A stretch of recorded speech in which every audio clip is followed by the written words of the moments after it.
We welcome you to the opening ceremony of the Feel My Samoa Awareness and Cultural Arts Competition. At this time, please join me in honoring America and Samoa, and please rise as we welcome the Liberty ROTC Color Guard to present the flags of our nations. Performing the United States National Anthem is Jaden Benetasi.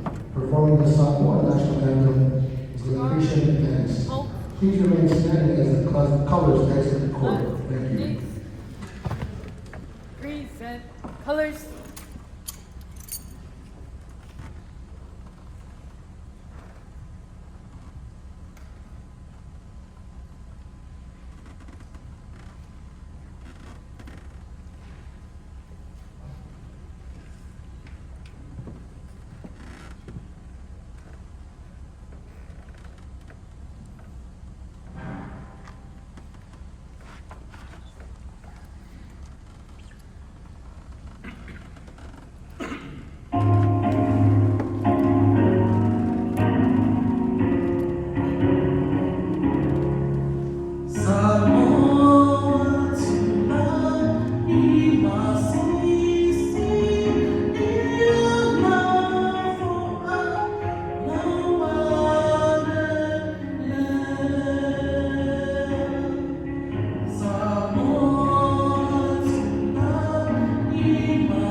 Oh, say, can you see by the dawn's early light what so proudly we held at the twilight's last gleaming, whose broad stripes and bright stars through the perilous fight, o'er the ramparts we watched, were so gallantly streaming, and the rockets' bright glare, the bombs bursting in air, gave proof through the night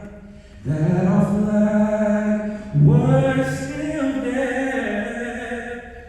Oh, say does that star-spangled banner yet wave o'er the land of the free and the home of the brave?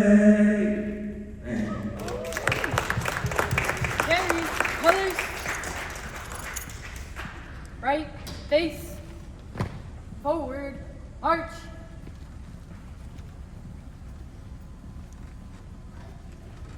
Staff.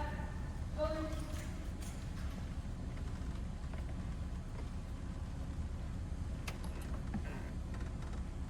Thank you, ladies and gentlemen.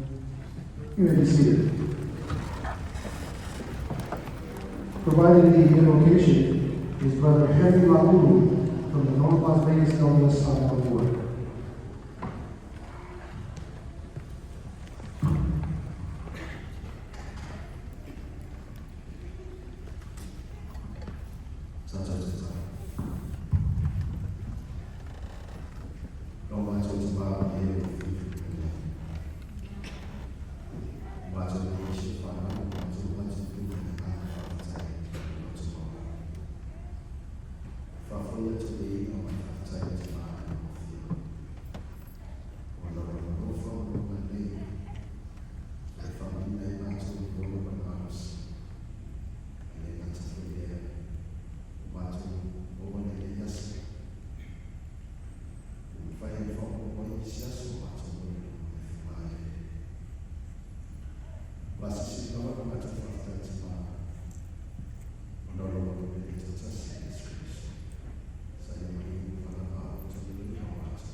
On behalf of Mayor Michelle Romero and the City of Henderson, please welcome Councilwoman Monica Larson to the officially open of VMwest Samoa 2025.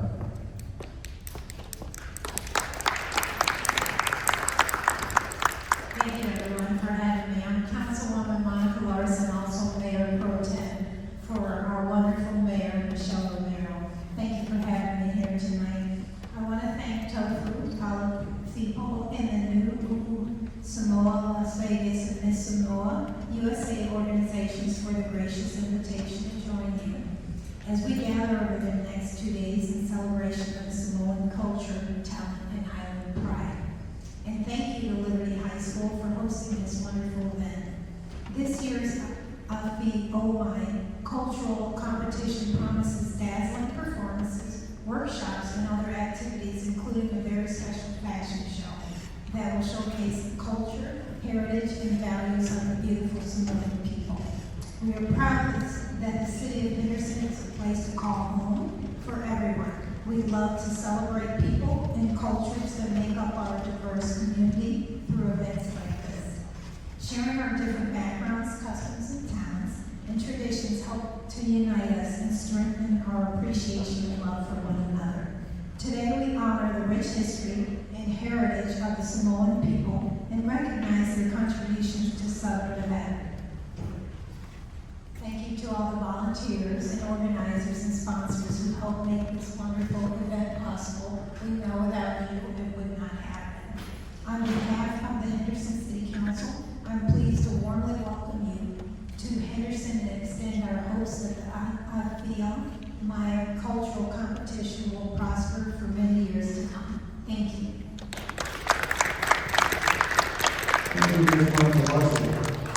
Folks, serving as our MC this evening is a local community leader here in Las Vegas, Nevada, and currently works as a translator for the Outreach Church, and is a full-time funeral service director for Palm Mortuaries, where he has helped many Samoan families work through the most difficult time of their lives. He administered his first CD at the age of 11 under the tutelage of his grandmother, and at the age of 15 was bestowed the title Tapu Manaya by then Samoa Satele family, Satele Pawesi. Married to his lovely wife Cynthia Luisa Tino Paifili, Pichiucha Manua by way of Lahiape, Hawaii. They have been blessed with 4 beautiful children, Serenity, Seren, Salamina, and Silas. Please welcome the MC for tonight, Tapu Manaya J. Levale. Ya, ada seperti laporan awal. Betul, Pak.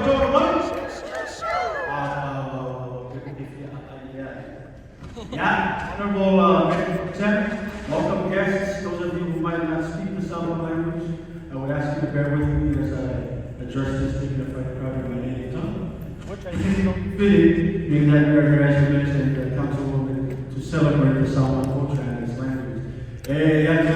Tele Tawai, but if I'm not they are feeling mamaku, they are feeling too well, and I know for the whole to film. Ele manatu ya oleh lana seleo dia fef yo to poia to sam fenta au salsi tula ya pa ini dia dia swafa tamawa ana yo to fenta to mama ya pe au ta to sila fa sta ya wa dia fef tawia na to fo fa to ni mo fa ta ofa pa yo sa mo ya fo ma sa ma sa ya pa ya la ko sa fa ya fa ma lo fa ta yo to fa ma lo ma ya la Fapenana na fatarofa pesini kana le taulana so fua wa faio no tato fitapa ya ni suma fapenana ni mata fatua ya fapefobi ya suma ya koko famano ya maneno fapenana no faio tato fatas faftano to tala au mais na fio ban o malu mai ni fapo mo taina yesu o melo ye to o te ai foi ma e faftano ya fiu ya usando tatu fampo moe, e aí fampo moe na sotaya, ya le fapenao na fauau, to telefonicio da fai tatu alfatas. As mentioned, my name is Tapu Manaya J. Levale. Some of you might know me more affectionately as Tapu, or J, or the funeral director. But there's nothing special about me really. I'm just a part of the Samoan community here in Vegas, and I love to serve. And I'm grateful for the opportunity that's been afforded me by the Nubo Samoa community to play a small part in the coming days' festivities. So with that being said, tonight I'm very excited to announce that we have a host of distinguished guests who are going to be participating in our panel this evening. And the main focus of tonight, as we kick off this cultural festival, is education and awareness. And during the panel discussion, we're looking to tackle many important issues to our Samoan community with a particular emphasis on mental health. Yang mereka usaha polis kita kalau pemikiran mereka anxiety pada family ko si mental health ya to na nata ko solo ko na niya fia fia mo wai fo to fina na ya mo so ma to manatu e whau whatase so tātou whina o wasa man mea o o tātou atu no. I know, understand many of you are also here for the medical survey that will be taking place immediately after tonight's panel discussion. During the presentation, we're going to be passing out some registration forms for that medical survey, so we ask that you take a minute to fill those out while you're listening to the presentation. Last time you were talking about how to be able to on the Dr. Susuela Mel, what to feel with Dr. Tabana. Ya yesterday on the fact to win the level of people studying ya matawa au hesitating on the fact of winner Susuela feel when they format I know a lot of you are also here to see Dr. Tabana for his book launch, and we thank Tofaya Ulaulu for being here. We look forward to his thoughts during the panel discussion, and you'll also have the opportunity to meet with him for the book signing immediately following our panel discussion this evening. With that being said, folks, it's now my honor to kick off this panel discussion by introducing our moderator for tonight's Sola Moreno. He is a self-taught award-winning expressionist artist who was a recipient of the White House Champion of Change Award in 2016 under the Obama administration. He was also recognized as a great immigrant honoree by the Carnegie Corporation of New York. He is a graduate of Louisiana Tech University, a small business owner, and is the host of the global podcast called Think on Your Faith that has reached over 30 countries. He is a proud husband and father of 6 and enjoys serving as a public address announcer for his favorite local high school football team, the Liberty Patriots. Please give a warm welcome to Mr. Sam Alofo.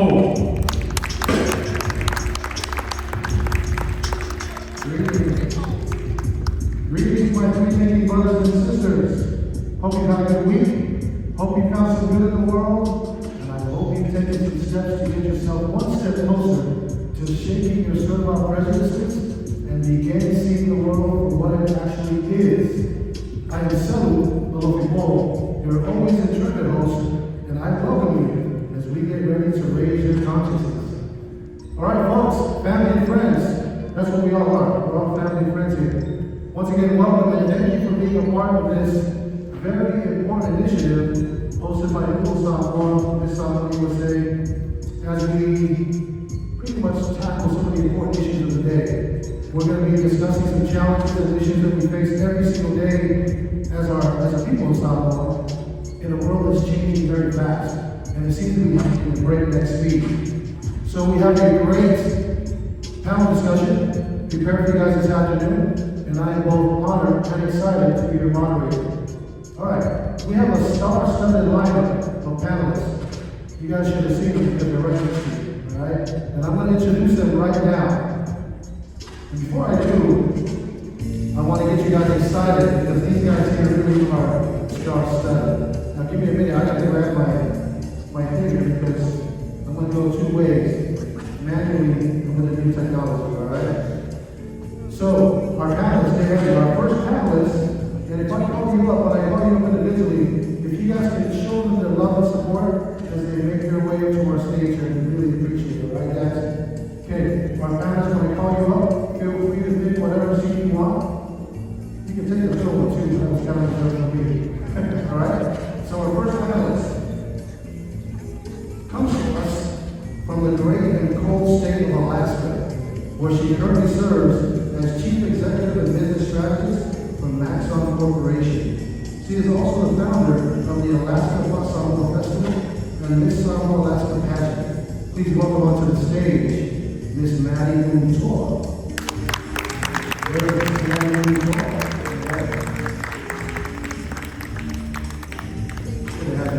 Take whichever chair you want. Whichever house seat you want, yes. All right, okay, our next panelist is currently a student at BYU studying cell biology and physiology. She is pursuing a career in internal medicine and wishes to intertwine modern medicine with cultural healing. We have a good discussion about that. That's some nice questions for her. She served an LDS mission in Auckland, New Zealand during the COVID months, so she also served in Jacksonville, Florida. Ladies and gentlemen, please welcome onto the stage our Ricky Miss Samoa, Miss Joe.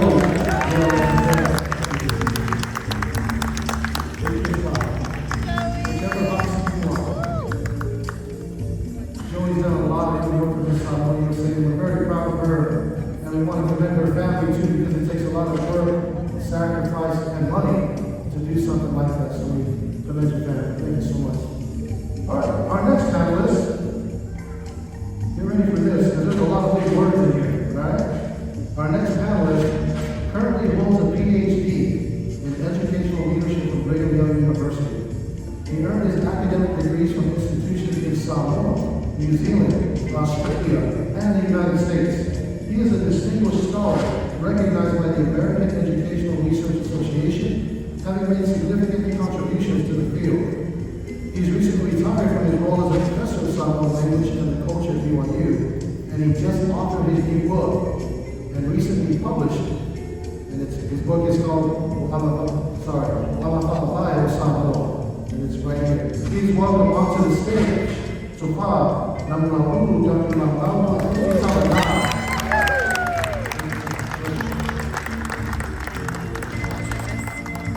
Oh, he's gonna sit on the drums.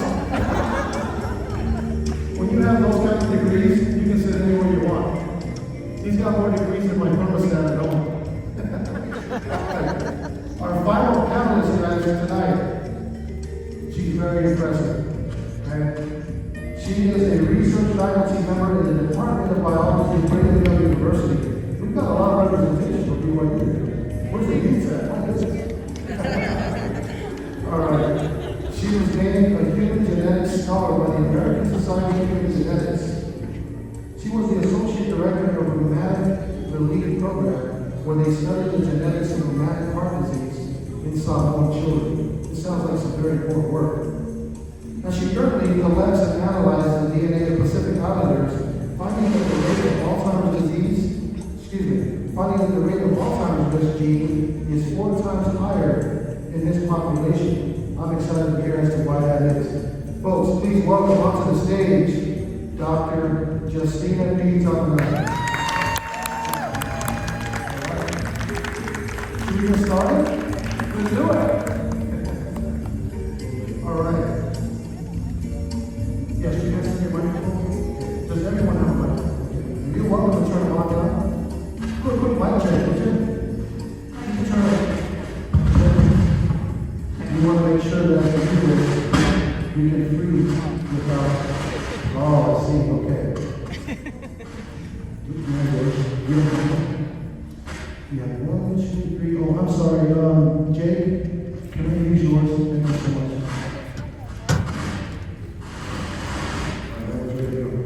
You guys, bear with us. We're working on a very, very low budget, so I got these mics from Walmart.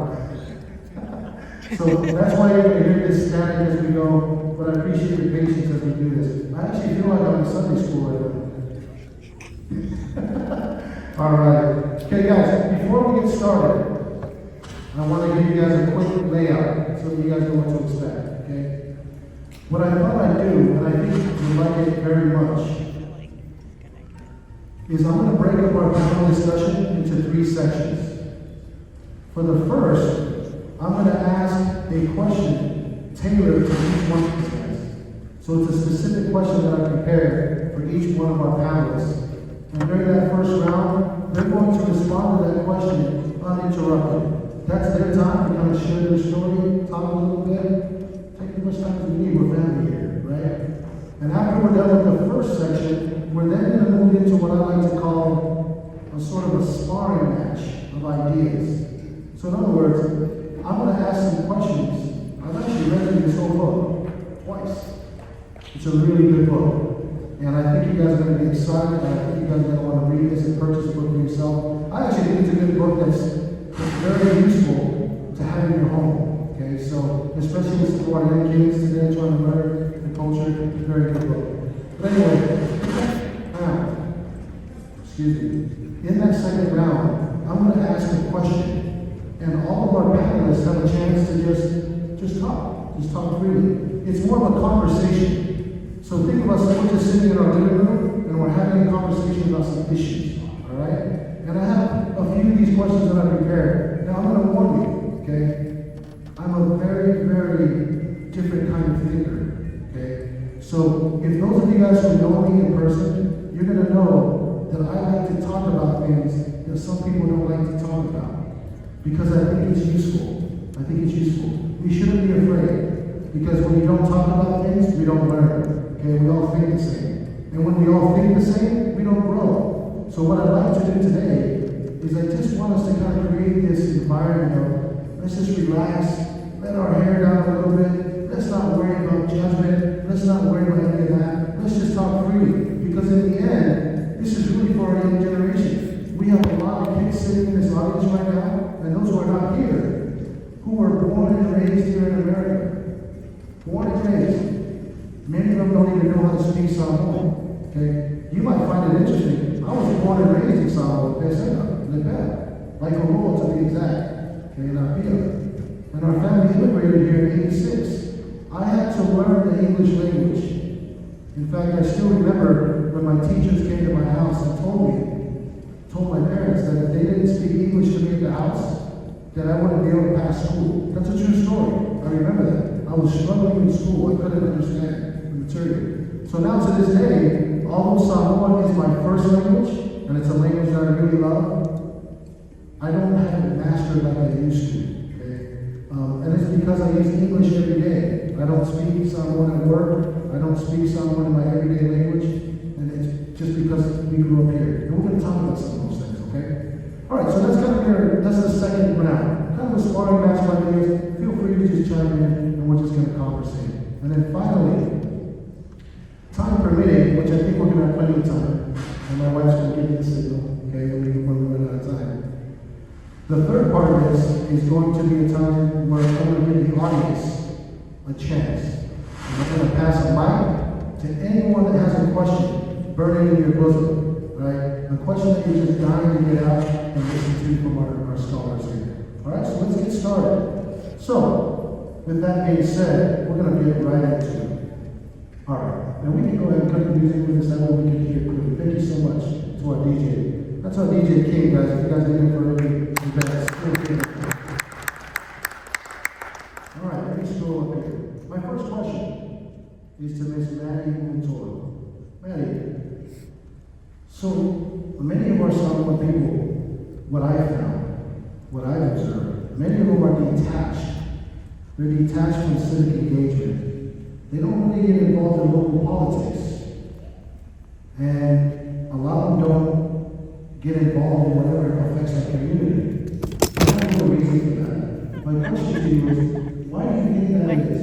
Why do you think so many of our Samoan people are detached from civic engagement, local politics?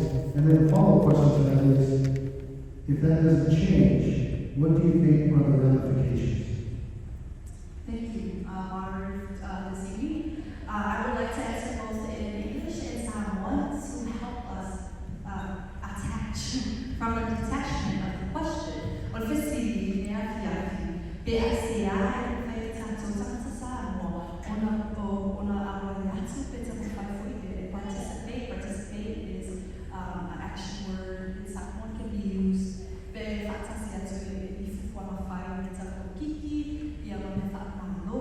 So if sitting down there, ona tulaga ia ngana, ona tulaga fo I o mai ni Amerika. Ele o tato focus o vai mau sa mo sa mai tu mai tato motu. Ele can ser sa mo fa ba ia mo no fo I o sa vai. A mesi tu ila ma no a tato mai Amerika. Ita si la mai e ngana ita tato mai o sa I na mia. Tato I o mai ita pa fo ile si fa vai ni fa na ma no. Ole no tato ia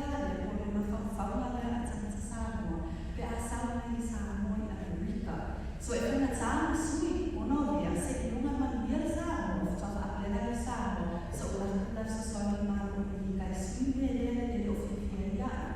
Omo dia e fatti che come uma, o tsana e che si fiwa, o le hanno fono mozzanazza.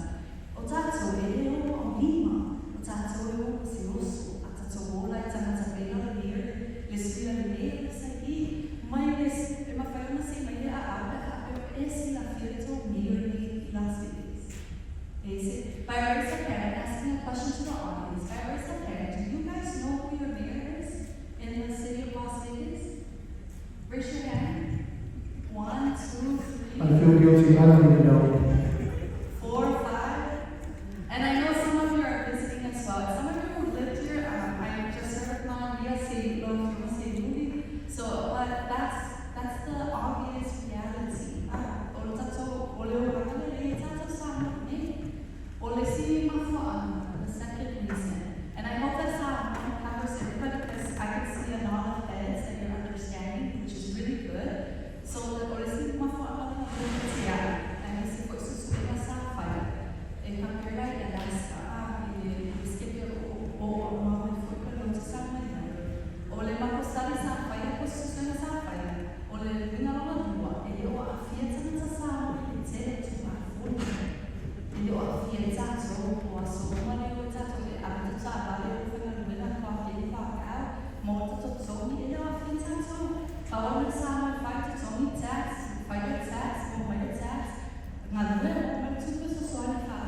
Ya malina no so ko ale mo fa te fa ke na.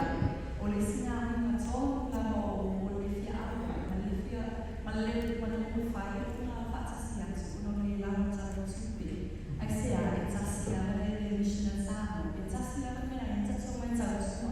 Ta so ma ta so ma le ma mo e su pe ta so a le Samoa. E le mo ta so pe ta so le ma America. Ya ta so le fa in English, it's very simple. One, when we move from the islands of Samoa, the independent state of Samoa, and American Samoa, which is a U.S. territory, we move here with one goal and one mission. Even myself, I came to build an empire for myself and my 2 sons. I'm a mother of 4 sons. I lost 2 kids, and I have 2 boys surviving. And I moved to Alaska because there's nobody there. It's only 800,000 population with a growing 4% of Samoans. So I thought it's just like home. It's going to be relaxed, it's nice and cold. And that was my mission. My goal is to make money and serve my family and build my home back home. My goal was never to participate in political arenas or come and teach another friend of mine, another colleague. This is how the U.S. system works. Did you know there's a loophole here that you can actually go and change the law if you just let your representative know? And then they say that, and then they're like, oh my gosh, really? And I said, you don't even have to be a citizen. You're a U.S. national. You actually have rights. You can call them and you're a constituent in the state that you live in because you're legally here. And just by saying that, it entices people. Second part that I also mentioned in Samoa is the fact that we're only here to make money again and serve our families. Tautua. And then thirdly is Falagalabe. If you don't know the meaning of Falagalabe, and you're here right now, welcome to where you can learn what Falagalabe is. Correct me if I'm wrong later on, if you want to stop. And I wanted to also ask the doctor tonight, and you guys can give your opinion later. But this is what you call a falagalabe. A falagalabe is an obstacle that's sparing you from moving forward. It's in front of you like a speed bump, right? So when we say we only come here so we can serve and do the falagalabe, it's because there's always somebody dying. Rest in peace to our families and whoever we don't know, never met, or a wedding. Or, of course, a salafaki. So as you can see here, we usually sit on the floor in the fali. That's a falagalabe. So like our moderator said, and to close off my answer in English, the moderator said there are issues. So therefore, we are in a falagalabe setting right now. This is what you call falagalabe. We sit in a Samoan culture. Our moderator usually is the head of the family, the sa'awahaina, and the moderator will say, or the sa'awahaina will say, this is the issue, let's talk about it. Let's come up with solutions. So that is my answer on why we're so detached from the political arena of the U.S. government. And then to my only solution is more of this. This is it. This is your answer to solve that problem. No matter if nobody wants to know about it, one person from here tonight is encouraged on the one fact that now you've learned something. Then you can tell, and I know that elders are here.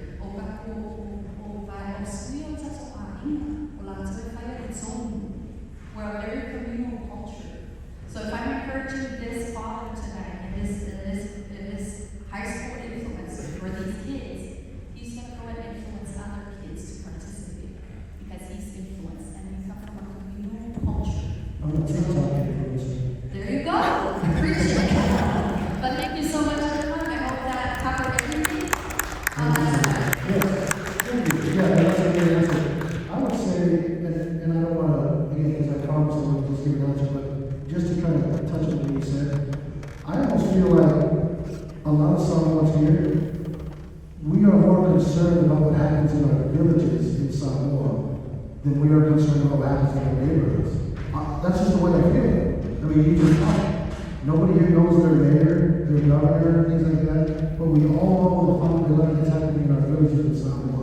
So we tend to romanticize our villages in Samoa. Now again, that's just an observation. I don't know if that's good or bad, but I just know that if we're more concerned about what happens overseas, that doesn't really give us much time to engage with the local civics and things like that. Anyway, and we'll get back and we can talk about that. Thank you so much. All right, so let's move on to the next question. Very, very good answer. This is going to be a great conversation.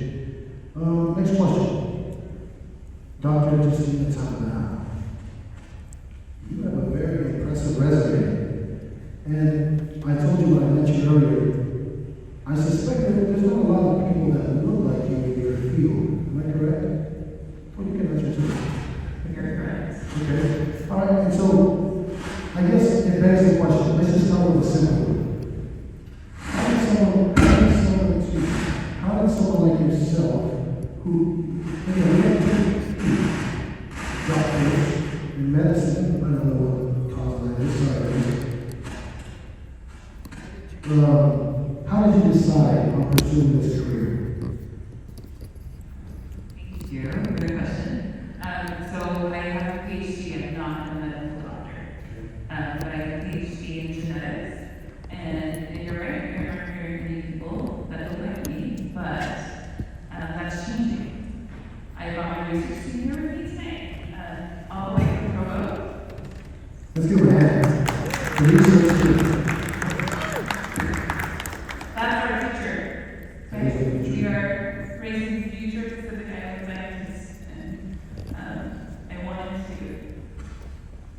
That was one of my missions. I'm also here with my research partner, Dr. Gary Ridge, and together we wanted to. We knew that there was a need, right? We knew that in order for everybody to study Alzheimer's disease genetics in Pacific Islanders, we knew that if we were going to be successful, we needed to have people that looked like us to do this work. And I love what Maddie said about this, our culture being a communal culture.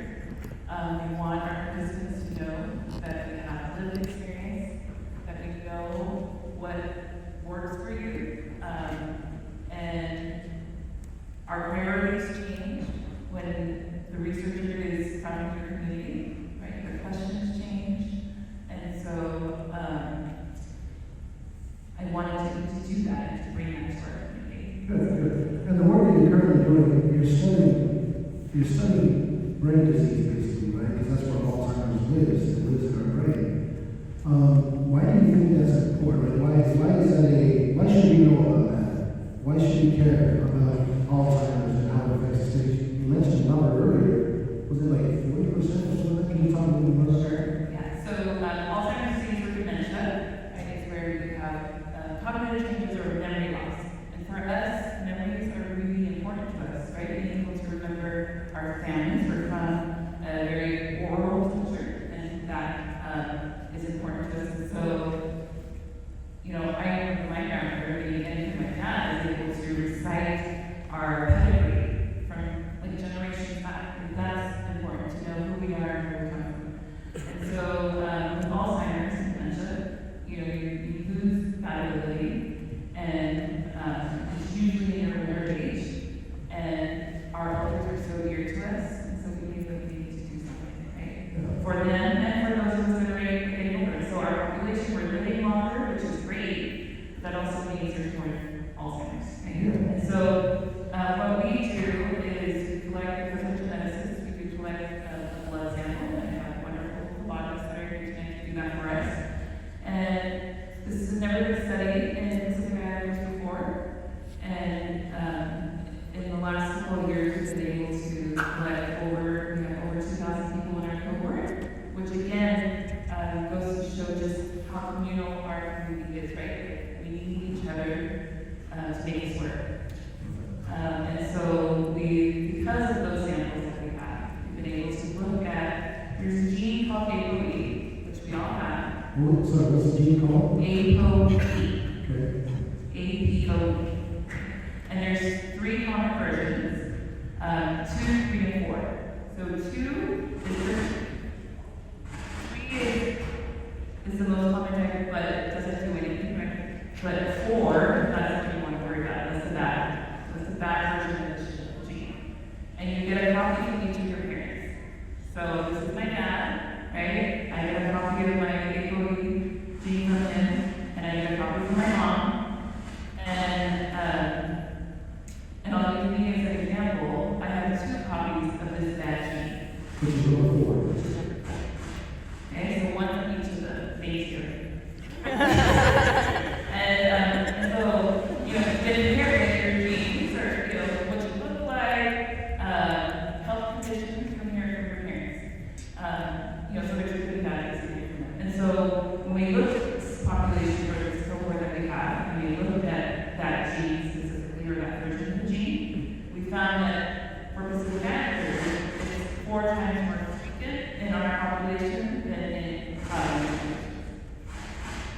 So, By the way, is that a study that shows us why that's what we're doing?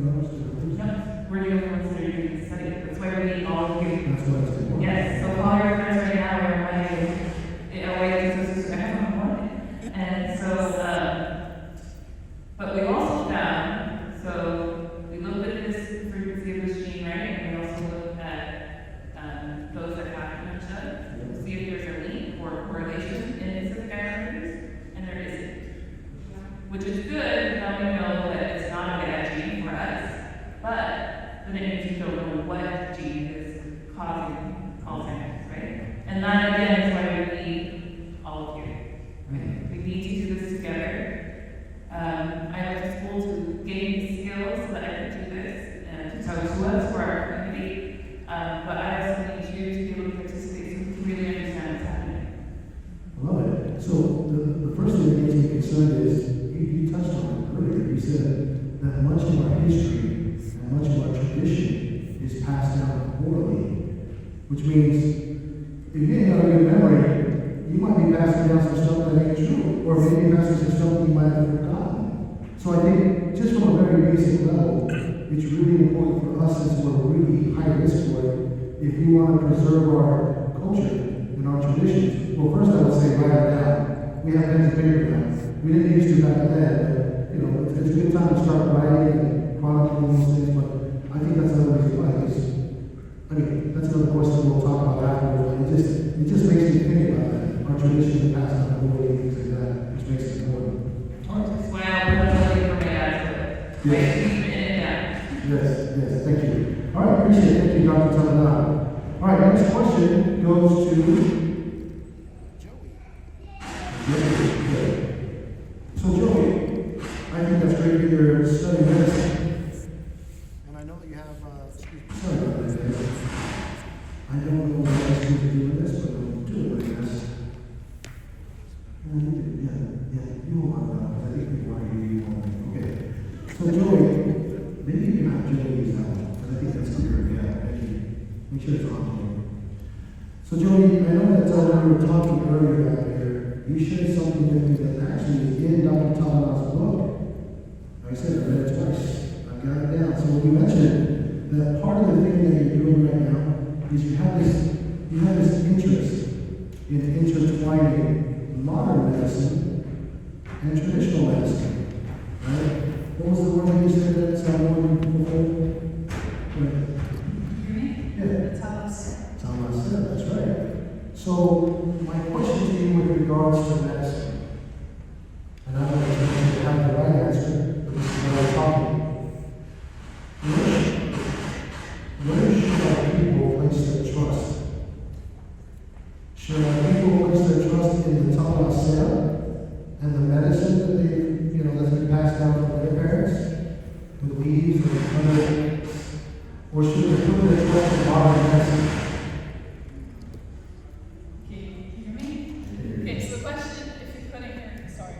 Yeah, what should we put some trust in? Yeah, who should we put our trust in?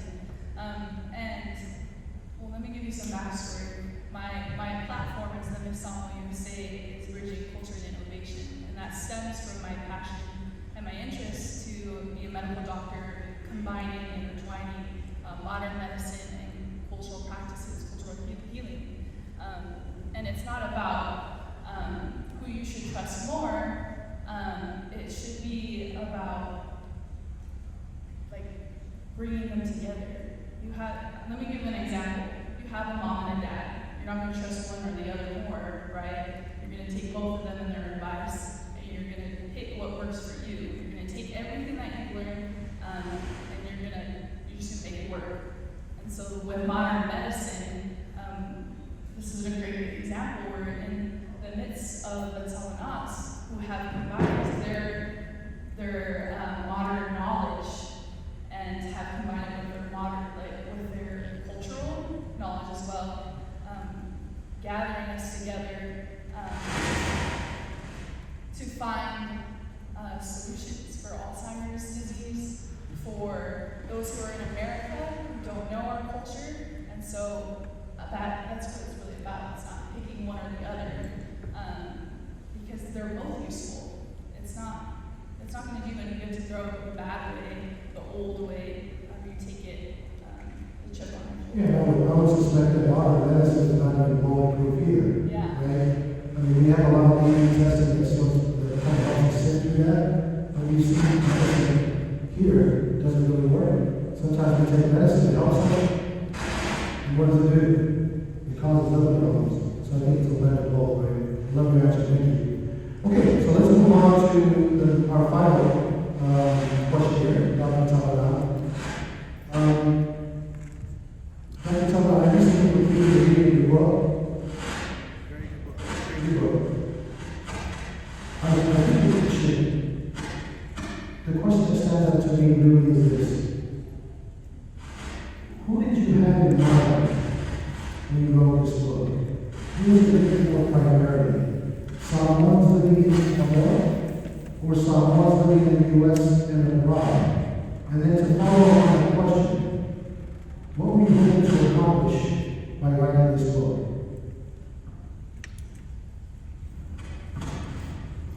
I'm the oldest one in the family, so my response would be very brief.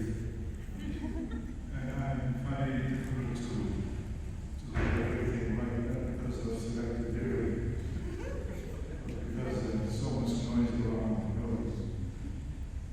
And any test which might expect, this is That's not good. Is this okay? No? Yeah, that one sounds good when you're using this. So the first question is, why did I decide to write the book?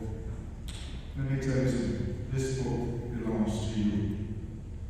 It belongs to all the Samoans, not me. I was only used as an instrument to research, gather information, analyze, synthesize, assess, and do all that work for all of us. So when you go home today, consider yourself part of the book, born and found by Samoa, the core cultural values of Samoa. And I can explain in a little detail why it was written and who it was for. So it was written for everyone. Samoans living in Samoa, and everyone else who is intuitively interested in learning Samoan culture. And you'll find that in the book, what it's all about. So the purpose of the writer, the author, was purposefully targeting anyone who is interested in teaching and learning. So if you're interested in learning something new, or something that remind you something you already learned, this is an opportunity to do that. And it's written in both Samoan language and English. I tried Chinese, but it didn't work. Because my grandfather is Achi Chinese. I also tried Japanese, Hispanic, but the only word I know is C. So this book belongs to all of us. Believe me, you will find something of interest, because that expresses and describes who we are as a people, and our frame of reference, and attributes to our worldview of how we see the world. So what's the hope for this this work? The first question that came to mind is credibility. Is the material credible to be shared by all that I thought was shared? And then I went through a series of very serious criteria. Number one, you've got to be an institution of learning, of higher learning, that is credible and doing well academically. And I'm very fortunate I am in an institution that is referred to as R1. R1 means very top in its research. R2, of course, R3,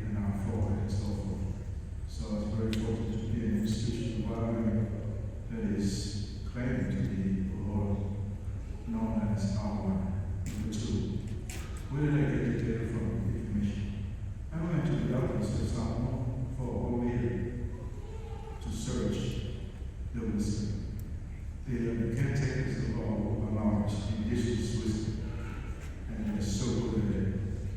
Our language has not been written, it's been passed down by word of mouth, year after year. The elders of our Samoan community are very wise. They are the richest resources of this day. So I want to them, leaders of government, leaders of churches, leaders of schools, leaders of Samoa, in both Uleo, Salafai, and of course, in Togo and Apia, Bafonti, and for here, I am tired. So I searched for an entire year, and they asked just one simple question: what are the core cultural values of Islam? The reason why I did that is because when they borrow somebody, ask somebody, it's a volunteer sense of so much time. Come. Thank you. I know she will come. She has no choice. Since why not tell you? You ask her something. When the children are here eating, standing eating, having fun, what do you tell them?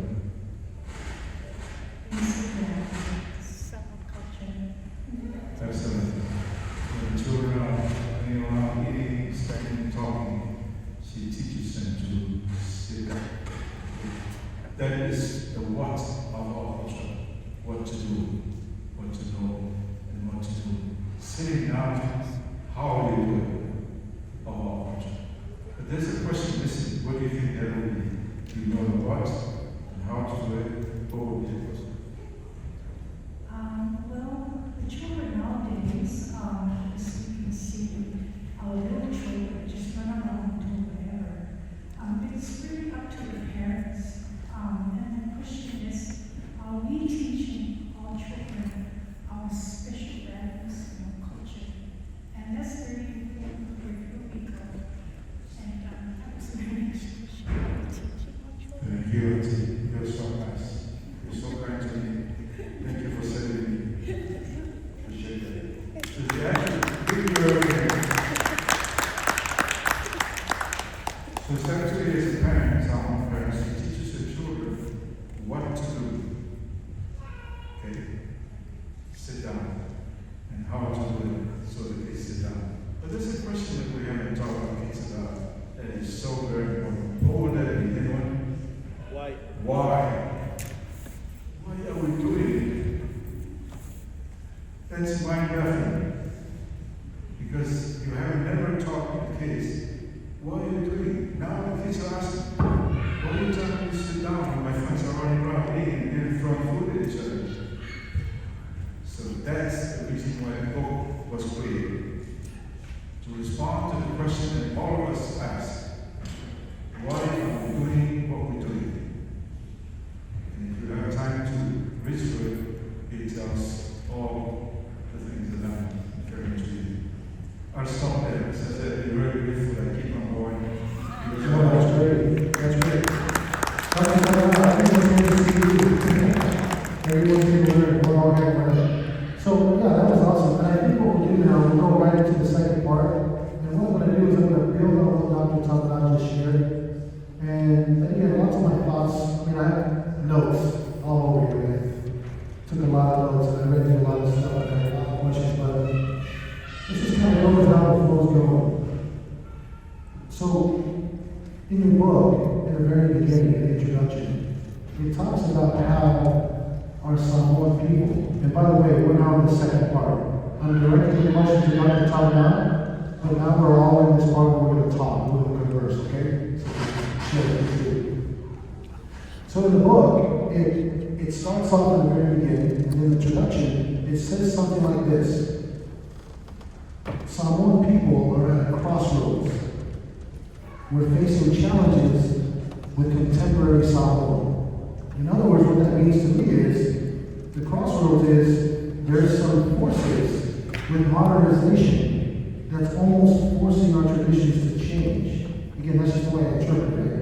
I'm not exactly sure where you're going with that, but it says that we're facing a challenge of contemporary Samoans. What I mean by that is contemporary Samoans, the ones that live here in America. Me, I feel like I'm contemporary Samoan. I'm not exactly a traditional Samoan, even though I was born and raised. So my question to you as it relates to that, okay? One of the crossroads is this. There are over 2 million Samoans living in the United States and abroad.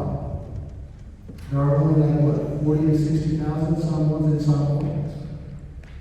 And the number's growing here in America because there are more people immigrating and leaving Samoa to come here. So it shouldn't surprise anyone that there's more Samoans here than there are in Samoa. So when we think about that disparity, that huge disproportionate number, my question is, you stress in your book the importance of learning and preserving the Samoan language. My question is it really that important? Now again, it's not a critical question. It's a question that I'm just asking this spirit. Is it really that important for us to learn the Samoan language when it's not really a required skill in the global job market? Like the Samoan language is not really a required skill when I go apply for a tech job, a sales job, a construction job. So my question is simple. Is it really that important and why?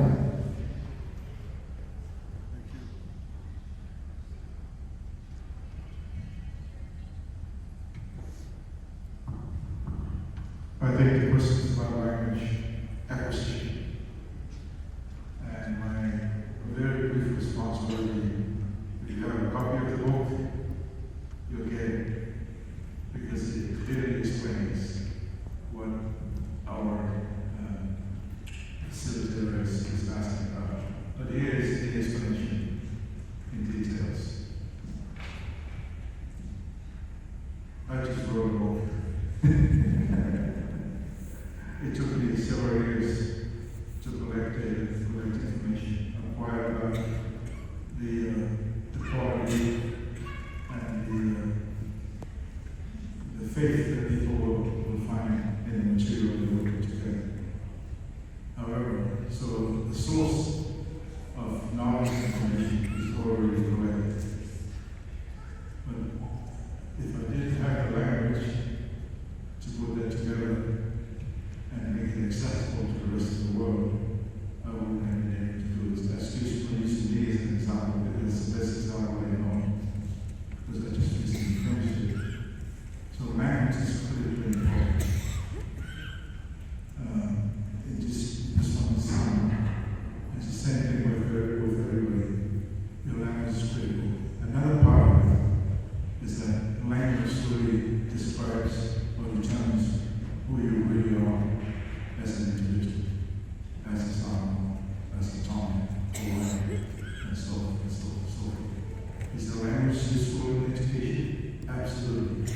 In American universities, 67 different languages are taught. Why do you think the department goes to that emphasis and targets 67 different languages? Even small languages like us, Samoan, Tongan, Fiji, Hawaii, Nauru, Tokelauan, 67 different languages are taught. And you put a lot of emphasis in it because they do know, and they usually the credibility and the use of the language in education. There are a lot of people in Samoa born in the United States who are educated in various universities where we're from, and they're doing extremely well, having both languages and know and speak and write and read in their own language, mother tongue, as well as English. So that's the best I can say about the use of language. Is the language useful in our efforts to be more better in a very, very, very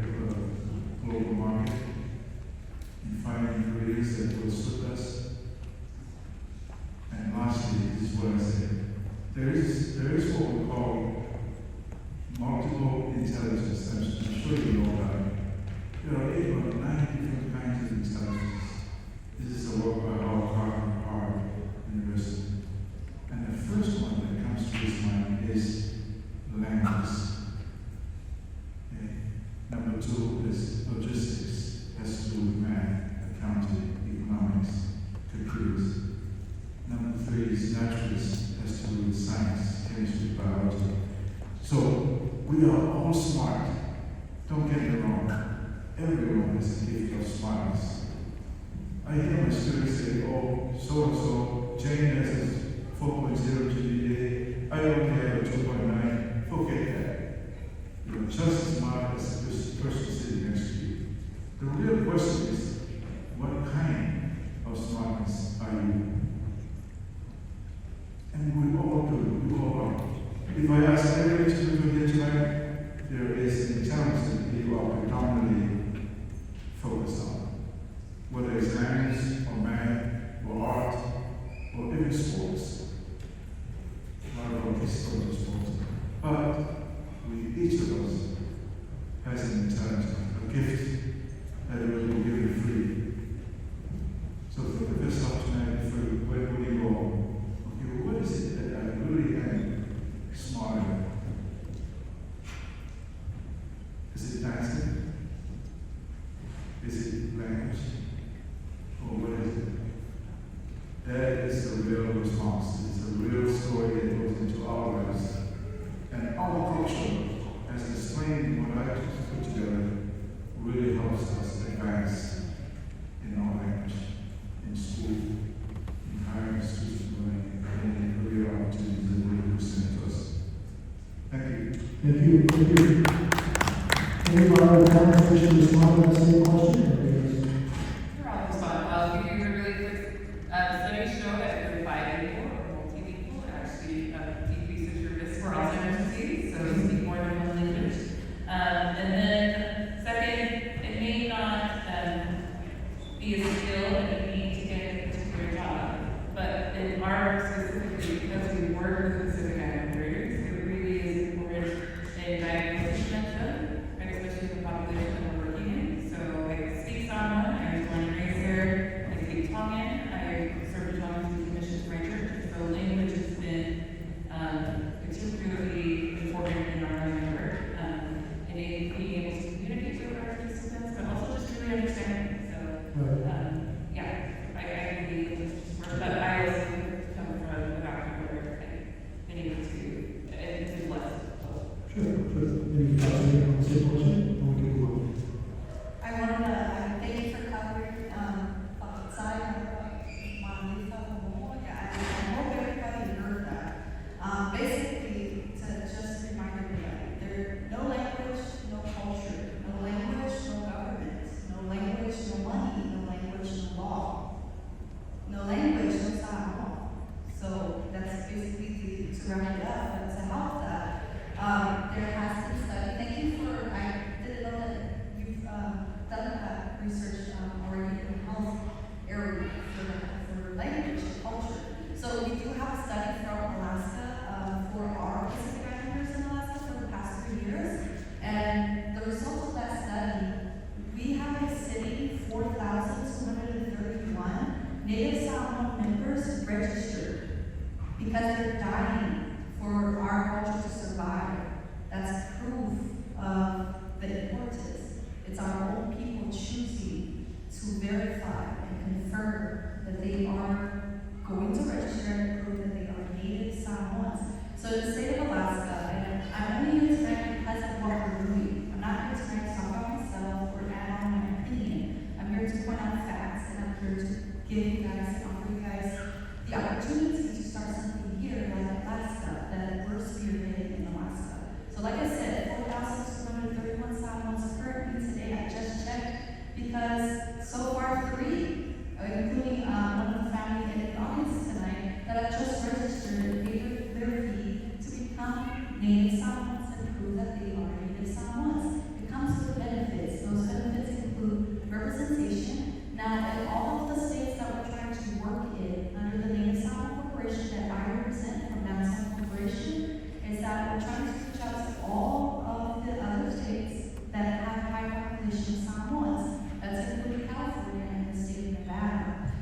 celebration, we have this as an e-booklet. It's a study. It gives you everything you need to know by ancestors of majority Samoans in Alaska. Thank you so much, just to help with some resources and facts. Thank you so much. Thank you. So I think that was a response to my question. So you asked me, did you say to prove that there's too many people in America? Is that what you're asking? I'm telling you to prove your community. Oh, yeah, so I appreciate the question. So it would be intellectually dishonest if I just grab numbers from the sky, right? I know that we're living in a world where anybody can vet any information they want. So if you think I'm wrong, you can research it. I mean, the internet is quite a bit, but I'll tell you where I got it. I actually got it from the Bureau Consensus, the United States Consensus. So unless they're wrong, then I'm wrong. But there's 2 million Samoans living in America and abroad. And that's as of 2023, because there hasn't been another census since 2023. So that's just a proof there. So, all right, so, you know what, here's what we got. I'm going to leave this here for a second, because, man, I'm telling you, you see all these things here? There's no way I'm going to get to it, and my wife's going to give me the look at the beginning of all of this. So, if I were to do, I would be remiss, okay, if I didn't take this opportunity, as I'm sitting here with, we're all common, we share one common thing, that we're all Samoan. We may look different, we may sound different, and we may even believe different, but I'm still Samoan, right? We're all still Samoan. And I have this sort of, and I'm going to ask this final question that we're going to ask and just kind of have a sparring match together, okay? This was going to be a little fun. So, there's a word called dissonance. It's a fancy word that means there's two positions that we hold in our minds that we both agree on, but they're mutually incompatible. They don't make sense. That's called dissonance. And here's the cognitive dissonance that I had when I was a child. I'm going to tell you a story, okay? When I was little, when I came home from college, and I was still young before I met my wife, I remember my mom, she used to always say, I want to keep focusing on, or I want to keep focusing on.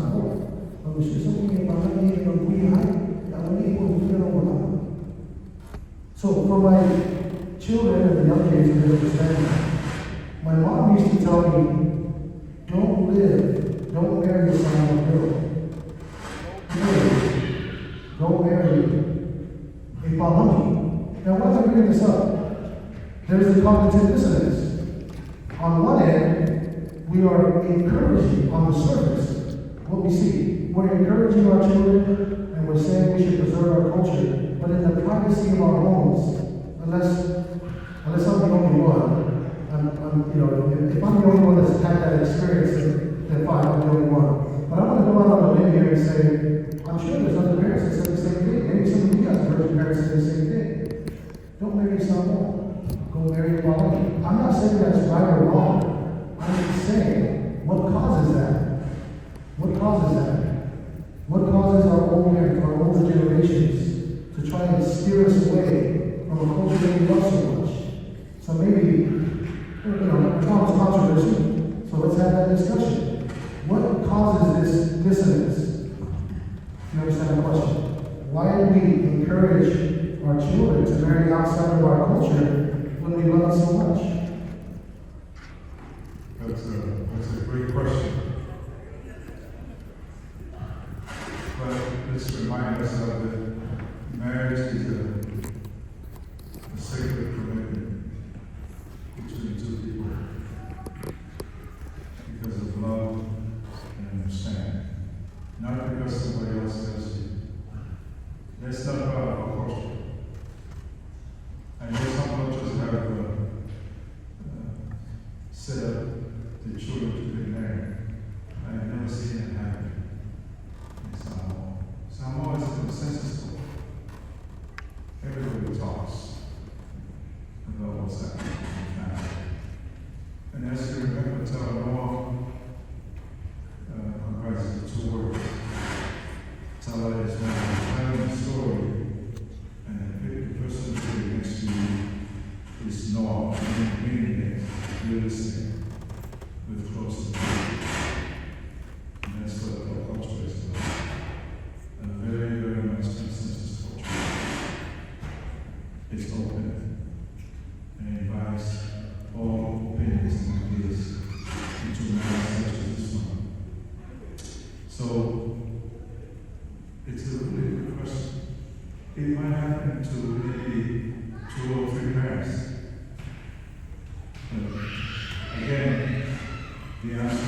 that is also found in our core cultural values. One of which is relational space, relational sacred space of respect and honor. I think that's number 6. And this is the relationship between parents and children, between husband and wife, between the teacher and his classroom, and so forth and so forth. And it explains all that in details of how we deal with that, if it ever happens, which I have not seen happen yet, of a parent demanding their children not to or do marry so and so because of the reasons given. And those are legitimate reasons as well. To demand financial demands that, again, we have that choice and responsibility. Let me say one final thing in association with that. If our parents ask us for $100 or something for a $5, well, here we are thinking, I don't know $100. But that doesn't stop that core value of Fatalofa, loving. You still love even if you give $2. Because it depends on circumstances, it depends on time, and it depends on the environment in which we all live. So my other friends will Any other responses to that? You can part of the vote. Here. Okay. Well, my family never pushed me to obey a family, but I know stories of it. My own grandmother was hated by some family members because she was Samoan, and my grandmother married her and all that drama. And from it's like a very subjective opinion, but I think it stems from like the environment, what you were taught, what was better or modern, or so that was always told. Is that the reason they were told to marry following is because they were perceived as better than. You see that's not true. You see that in our culture. There are some disparities that we're talking about. That we try to empower each other and say it's for our people, it's for all of us, and yet we go and say go marry a Balawi.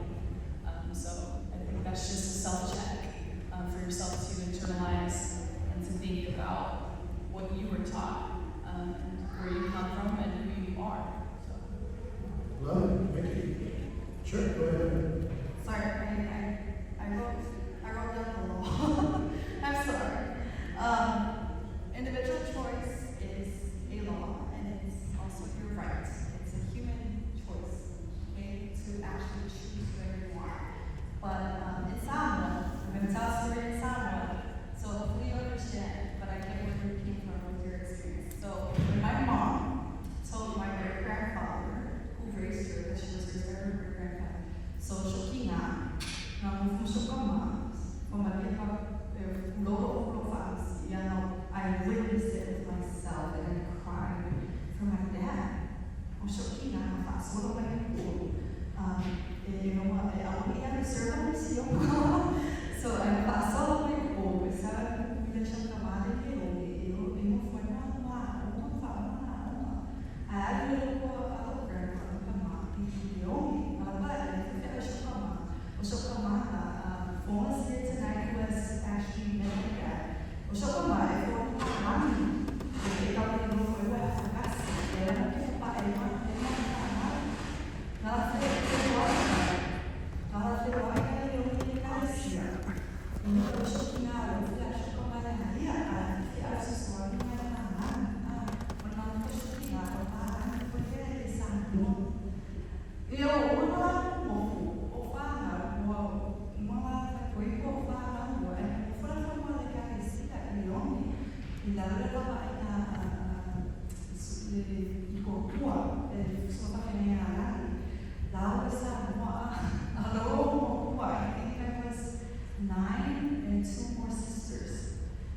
da China e eu great-grandparents. E eu so and I understood what she was doing, right? I always been waiting, so the city was waiting, I would just move there, see, yes, you'll come my son, and the other one, and the city was waiting, yeah, I'm just going to have people on the wall, now what we went to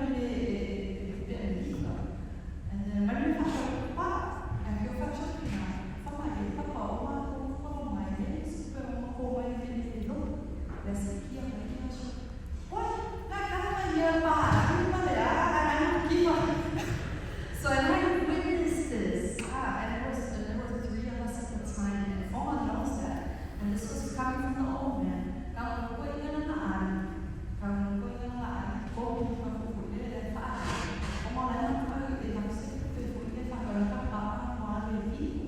So I witnessed this firsthand in Samoa, and where my mother is from. My mother's also from Pretoria. So that's to attest to your experience, because we can have both sides of those that have never seen it, never heard it, and you can have a side of a living testimony. Because I cried for my dad, and then you know what my dad did after that to prove my great-grandpa wrong? Every Sunday he made sure he has gas, and only because what's happening was the highest chief, the paramount chief of Samoa, goes to church, I said, look what's my so every Sunday, if I get a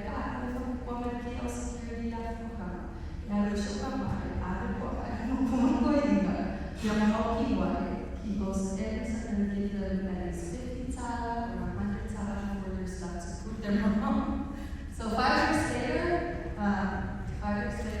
he passed through those 5 years, but I experienced that in Samoa, and I cried for my father. So, and that's something that holds true to your experience. I want to share that. Outside of Yeah, so full disclosure, my mom is actually Swedish, she's a dentist, so she's a little biased. All right, so I think to wrap up with, I need to tell you guys, my job as a moderator is to be contrary, not to agree with everything, because we don't learn if we all agree. I mentioned that earlier. As part of a contrarian, I ask questions that aren't so popular. So I get it, I'm not the popular guy here, but I have to ask those questions, the unsafe questions. That's how we learn. So, with my final question today, and we're going to have a sparring match before I end, I promised myself that I couldn't finish this discussion without at least pulling an anecdote, meaning a sampling from this book. So I'm going to pull an anecdote, I'm going to read a phrase from the book, and then the question that I'm going to ask is going to go to our predominantly female participants. All right? So, before I read this, I want to give you some context.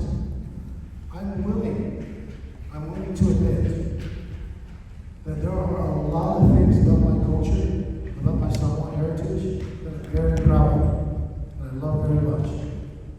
But there are some things that I'm not so proud of, and there are some things that I think are toxic. Like number 1, gender inequality. That's just one, okay? So, before I get into those things, I want to read this from a gender inequality standpoint, and I think you guys all know what I'm talking about. I'm not going to offend your intelligence. So on page 69, it talks about the role of a woman. Okay?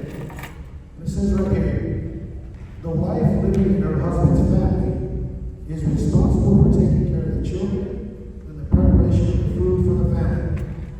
So how's your cooking?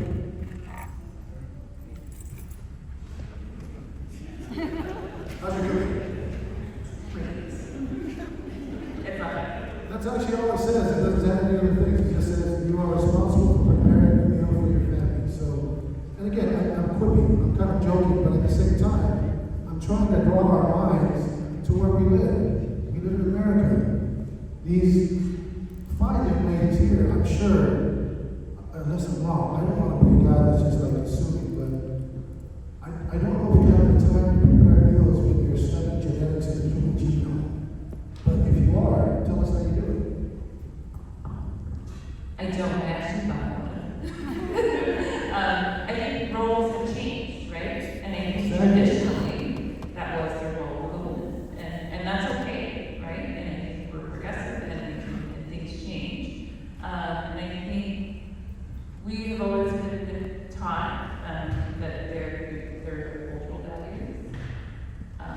And if that went against our religious values, then religion or God was the first, right? So in this tradition here, when you marry into your husband's, are you married? I am not married. You're married. So That's why I don't do it. yeah, so it's important. I think everyone should know, and I want to know. So when you marry into your husband's family, will you go by that traditional culture of preparing food for your family, cooking food, and make sure the kitchen's clean?